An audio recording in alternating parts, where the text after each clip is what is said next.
ప్రజాపాలన ప్రగతి ప్రణాళిక హెల్త్ వీక్లో భాగంగా drugs control and regulatory strengthening day మాదక ద్రవ్యాల వినియోగాన్ని అరికట్టేందుకు మరియు యువతలో చైతన్యం నింపేందుకు మెదక్ జిల్లా కేంద్రంలోని రామ్దాస్ చౌరస్తా నుండి మెదక్ టీఎన్జీఓ భవన్ వరకు అవగాహన ర్యాలీ కార్యక్రమాన్ని జిల్లా వైద్య ఆరోగ్య శాఖ అధికారి డాక్టర్ శ్రీరామ్ ప్రారంభించారు. అనంతరం టీఎన్జీఓ భవన్లో సమావేశ మందిరంలో అవగాహన కార్యక్రమాన్ని జిల్లా కలెక్టర్ ప్రతిమా సింగ్, అదనపు కలెక్టర్ నగేష్, జిల్లా వైద్య ఆరోగ్య శాఖ అధికారి doctor Sriram, DCHS Shivdayal, police, health సిబ్బందితో కలిసి నిర్వహించారు.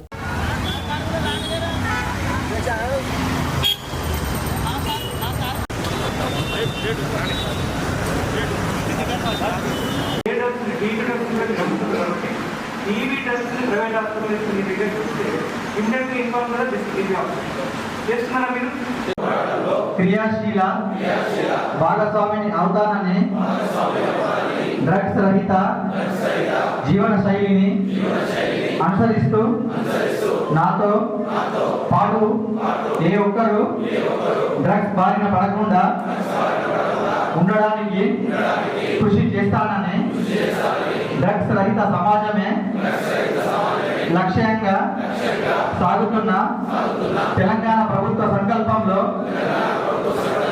భాగస్వామిని అవుతానని ప్రతిజ్ఞ చేస్తున్నాను.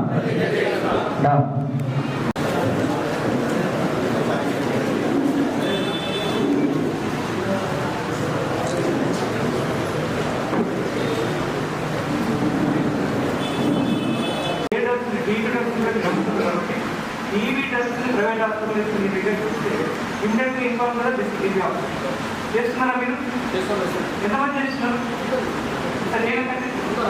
సో ఇప్పుడు మేడం పబ్లిక్ ప్రైవేట్ క్వార్టర్స్లో పార్టిసిపేషన్ కూడా బాగుంది మేడం. అందరూ డిమాండ్ చేయడం జరిగింది. మీరు చెప్పినట్టుగా మేడం ఏ ప్రోగ్రామ్ జరిగినా కానీ లోకల్ పబ్లిక్ రిప్రజెంటేటివ్స్ మెయిన్ మనకి. సో గ్రామ పంచాయతీ అయినా వార్డ్ మెంబర్స్, సర్పంచెస్, మున్సిపాలిటీ అయితే councillors, vice chairman, chairman and supporting youth organisations కూడా రావడం జరిగింది. కూడా ఉదాహరణకు తెలియని ఐడియా ఉన్నాయి. ప్రతిదిన్ ఆర్కిటెక్టర్ ఇంతకుముందు విభక్షణి 20 కౌన్సిల్ మేడం ముందు ఐవిచ్చిన తర్వాత భక్తులకి తర్వాత ఏమైందంటే మిషన్ అయిపోయింది. ప్రతి మెడికల్ మరి గోడలు వాక్కునేదాని బదులు ఒక ఇండస్ట్రీలో తీసుకుంటే బట్ ఆబ్జెక్టులు మధ్యలో ఉంటారు. మరి క్యాన్సర్ డ్రగ్స్ ఉంటాయి. సో క్యాన్సర్ కాన్సన్ట్రేషన్లో ఆర్థరైటిస్ పెరిగినట్టు ఉంటుంది. అది చాలా డేంజరస్ ఉంటాయి. కంటిన్యూ వాడుతుంటారు. So cancer patient even cancer patient కానీ ఏ పేషెంట్ కానీ ఏదైనా కానీ ప్రిస్క్రిప్షన్ మీద డిపెండ్ అయ్యింది. ఉదాహరణకు మేడం ఎగ్జాంపుల్ చూస్తున్నాను. ఒక టీబీ పేషెంట్ మైక్రోబ్యాక్టీరియం ట్యూబర్క్యులోసిస్ అనే దీనివల్ల ఒకసారి దొరికితే కొన్ని 100 వేల ఎక్కువ. సో ఇమీడియట్ అడ్వైజర్ గురించి మాట్లాడుతున్నాము. సో మీరు ఇది ఒకటి ఆలోచించాలి. మనకి 6th డే ఒక హెల్త్ వీక్ అనేది చాలా ఇంపార్టెంట్ ప్రోగ్రామ్ ఉంటుంది. దాంట్లో కూడా 1 డే స్పెసిఫికలీ మనకి డ్రగ్ కంట్రోల్ గురించి ఇవ్వడం జరిగింది.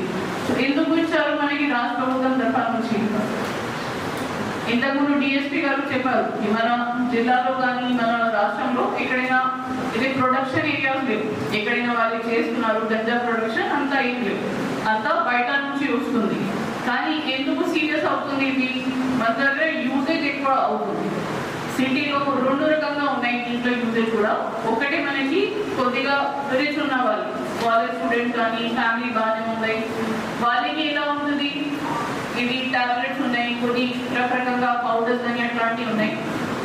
సెకండ్ ఉంది మనకి ఏదైనా లేబర్ ఫోర్స్ కానీ బయట నుంచి మైగ్రెంట్ లేబర్స్ కూడా ట్రై చేస్తాం. మనతో పాటు చేస్తున్నారు, మేము కూడా ట్రై చేస్తాం. ఏమవుతుంది చూసుకుంటాం ఏమవుతుంది.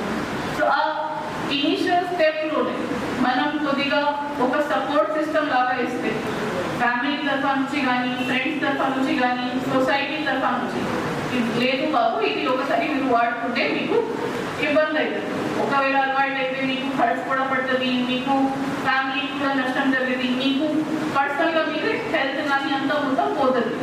మనం చిన్నపిల్లల నుంచి ఏం ఆలోచిస్తున్నాము, మనం ఫ్యూచర్ బాగానే ఉండాలి, కెరియర్ బాగానే ఉండాలి, హెల్త్ బాగానే ఉండాలి.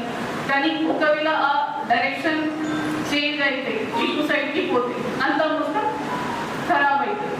So I request all of you, చాలా మంది కాలేజ్ స్టూడెంట్స్ కూడా ఇన్ఫర్మేషన్ నెట్వర్క్ ఇక్కడ నుంచి వస్తుంది, రెవెన్యూ తరఫు నుంచి, ఫార్మసిస్ట్ తరఫు నుంచి, కాలేజెస్ తరఫు నుంచి స్పెసిఫిక్ ఫలానా షాప్ దగ్గర అమ్మేస్తున్నారు, వాళ్ళకి సప్లై ఉంది, పక్కనే ఉన్న స్కూల్స్ కానీ కాలేజ్ పిల్లలకి అక్కడ నుంచి సప్లై ఇస్తే వాళ్ళకి అలవాటు అవుతుంది, వాళ్ళకి ఇబ్బంది అవుతుంది.